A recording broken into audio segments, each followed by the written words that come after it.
রাজনীতির সূচনাতেই স্বতন্ত্রভাবে পৌরসভার চেয়ারম্যান।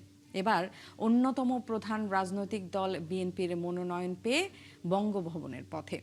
মির্জা ফখরুল ইসলাম আলমগীরের মাঝখানের পথটা শুধু পদ পদবি পরিবর্তনের গল্প নয়, বরং দীর্ঘ রাজনৈতিক আন্দোলন সংগ্রাম আর দলের কঠিন সময় দায়িত্ব কাঁধে তুলে নেয়ার। তরুণ বয়সে বামধারা দিয়ে যার রাজনীতি শুরু, তিনি এখন রাষ্ট্রের সর্বোচ্চ দায়িত্ব নেয়ার পথে। শফিকুল হকের প্রতিবেদন। আজিয়ে প্রভাতে রবির কর, কেমনে পশিল প্রাণের পর, কেমনে পশিল গুহার আধারে প্রভাত পাখির গান, না জানি কেন রে এতদিন পরে জাগিয়া উঠিছে প্রাণ। উত্তরের জেলা ঠাকুরগাঁয়ে জন্ম, ছাত্রজীবন ঢাকা বিশ্ববিদ্যালয়ে, তারপর শিক্ষকতা। কিন্তু শ্রেণীকক্ষের এই জীবন বেশি দিন আটকে রাখতে পারেনি মির্জা ফখরুল ইসলাম আলমগীরকে। ছাত্র জীবনেই রাজনীতিতে হাতেখড়ি হয় তার। ৬৯-এর গণ অভ্যুত্থানের উত্তাল সময়ে ঢাকা বিশ্ববিদ্যালয় ছাত্র ইউনিয়নের নেতৃত্বে ছিলেন মির্জা ফখরুল। ৪৫ বছর ধরে কোটি মানুষের আস্থায় পাইপের বস আরএফএল পাইপ। ৮০-র দশকেই সরকারি চাকরি ছেড়ে সক্রিয় রাজনীতিতে নামেন তিনি।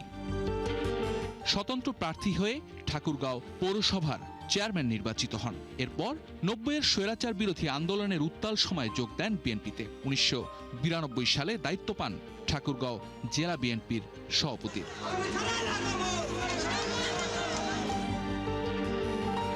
এরপর ধাপে ধাপে জাতীয় রাজনীতিতে উত্থান। ২০০১ সালে ঠাকুরগাঁও ১ আসন থেকে সংসদ সদস্য নির্বাচিত হয়ে দায়িত্ব নেন কৃষি এবং বেসামরিক বিমান পরিবহন ও পর্যটন প্রতিমন্ত্রী।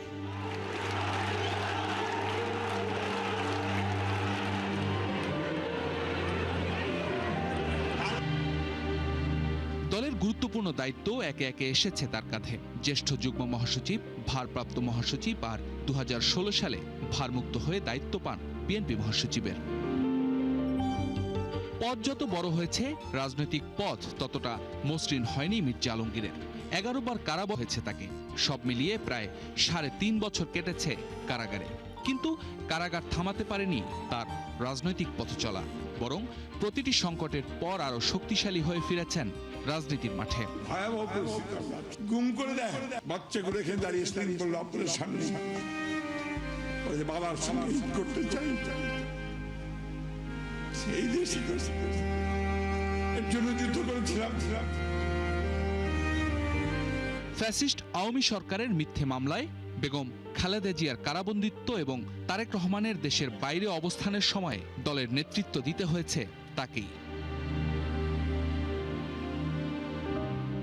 মহাসচিব হিসেবে দীর্ঘ ১ দশকের এই সময়ে দলটির অন্যতম প্রধান মুখ বলতে গেলে মির্জা ফখরুল, আর এবার সেই দলই তাকে তুলে ধরেছে রাষ্ট্রপতি পদের জন্য।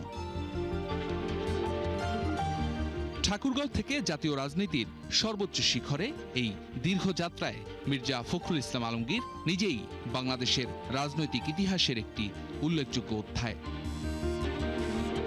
শফিকুল হক, ৭১, ঢাকা।